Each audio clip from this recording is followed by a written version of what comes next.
Meg 2: The Trench is out in cinemas now. Here's a full spoiler review of the film. Plus, the surprising reasons why the Meg is part of a larger propaganda campaign led by the Chinese Communist Party. Like you, I didn't think that such an obviously silly film would have geopolitical implications, but Meg 2 does. I'll save that part for the end of the video, but first, let's review the film. Meg 2 contains 3 massive sharks, a giant octopus, Avatar-style exoskeleton suits, and dinosaurs attacking the subtly named Fun Island. Fan-smegging-tastic! Smeg off! Sen-smegging-sational! With such a ridiculous, over-the-top plot, surely it's a campy, fun, wacky, and entertaining film.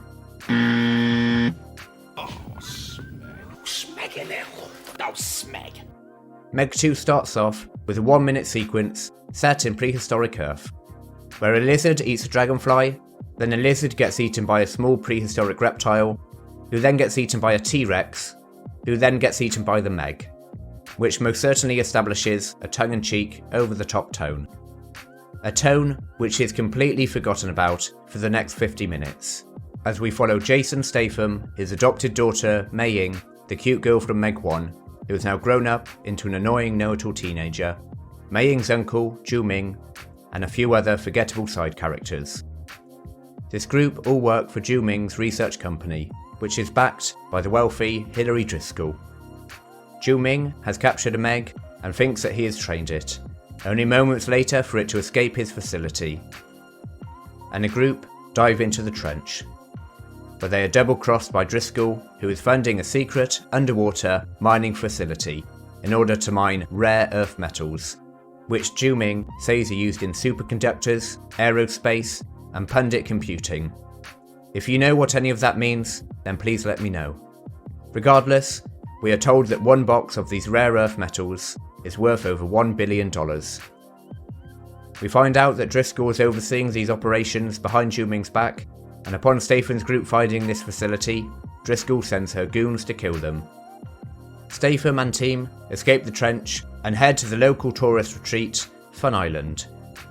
An island where stupid fat Western tourists ask the local Chinese bikini-clad women to rub sun cream into their backs, whilst they gorge down on greasy chicken wings. All in all, a very tasteful portrayal of foreign tourists in Asia. Also escaping the trench are 3 Megs, including the one trained Meg, a giant octopus, and a group of reptile-like dinosaur creatures. And with enough stupid character choices to fill an ocean, Statham eventually takes on the 3 Megs with explosion-equipped harpoons and a jet ski. While the giant octopus is killed by the trained Meg, and the small dinosaurs are also killed, but not before they take out Driscoll and her goons. Now, I normally try to stay positive and fairly balanced in my reviews, but there really is very little to praise with the Meg 2. Perhaps it falls into the so bad it's good category, but even with my almost non-existent expectations going into the film, it managed to be way worse than I could have imagined. It really feels like a B-movie along the lines of Sharknado and Mega Shark vs Giant Octopus, without any of the charm of a cheap budget. The tired plot of a business person throwing morals out of the window for the sake of profit is beyond cliché. Every line of dialogue is cheesy and embarrassing, and my personal favourite line from the original Meg makes an appearance. Just a little bit. But this classic line is perhaps outdone by an exchange between our 2 leads. When exploring the underwater facility, Zhu Ming says this: "The minerals in that box could cost $1 billion, to which Statham's character replies, "Billion with a B?" And after kicking the antagonist into an incoming Meg, Statham says, "See you later, chum." Possibly the deepest line of the film. The characters are one note, and acts 1, 2 and 3 have absolutely nothing to do with each other. They are pretty much 3 entirely different films. And how about the Megs, giant octopus and dinosaurs? Well, their CGI is absolutely appalling. And the classic sharks attacking civilian scenes are just so tame. Aside from when Statham shoves a helicopter propeller into the Meg's mouth, Meg 2 feels like a PG film, with very little blood, or creativity with the shark kills. So now onto the ratings, and they're not pretty. Plot scores 3, entertainment value scores 5, characters and performances 4. I would have scored a 2 if not for the side character DJ, with his way over the top wannabe action hero moments. Visuals 3, sound 4, and the ending scores 2. My overall rating for Meg 2 The Trench is 35%. The Meg is the worst film I've seen at the cinema for a long time, and sits in last place, way below Black Adam and Venom 2 on a film club leaderboard. So now, as promised, on to the fun part, the Chinese connection. Like every aspect of our modern world, when you look slightly behind the surface, there are always nefarious players with their own political or ideological agendas funding the things we love. And Meg 2, for me, is the most blatant, unapologetic example of the Chinese Communist Party's influence in Hollywood. And for the sake of ethics and the entertainment quality of films in general, I think it's worth digging into whether this connection to the Chinese government is in fact the sign of a worrying trend. The Meg was funded by Chinese company CMC Pictures, and CEO Catherine Ying said the following about the film. "We control 100% of the IP. It is our franchise, and we were responsible for making the commercial agreements with our partners Warner Bros." She went on to say, "I would not frame Meg 2 as a co-production, but as a Chinese local production, albeit one made in English for global consumption." So if, like me, you were under the impression that The Meg is a Hollywood film with a few famous Chinese actors thrown in, you were also fooled by the marketing. It is a Chinese film thinly veiled as a Hollywood blockbuster by utilising Jason Statham as a co-lead. Now perhaps you're thinking, what's wrong with Chinese companies making films with Chinese actors? Surely that's a good thing, as every country in the world makes films, and it's great that countries outside of the US and the UK are now making blockbuster movies. And to that, I would make these 3 points. You cannot separate Chinese companies from the Communist Party of China, as they are entirely controlled by the CCP.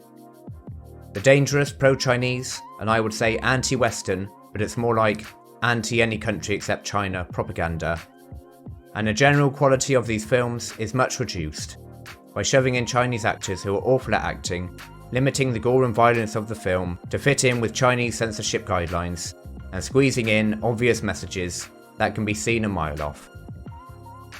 You may have heard that Barbie, which has now made over $1 billion, was banned in Vietnam and a few other Asian countries, because it featured a map that displayed Chinese borders extending into some islands off the coast of Vietnam.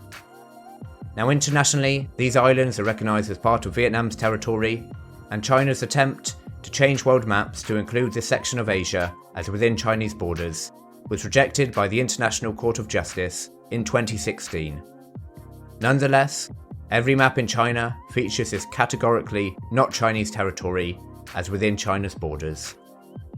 Now perhaps it was unintentional, or perhaps, as this also happened in Uncharted and other big movies over the last few years, it's a requirement from China to show this part of Southeast Asia as Chinese, or else the film wouldn't be allowed to release in a lucrative Chinese market.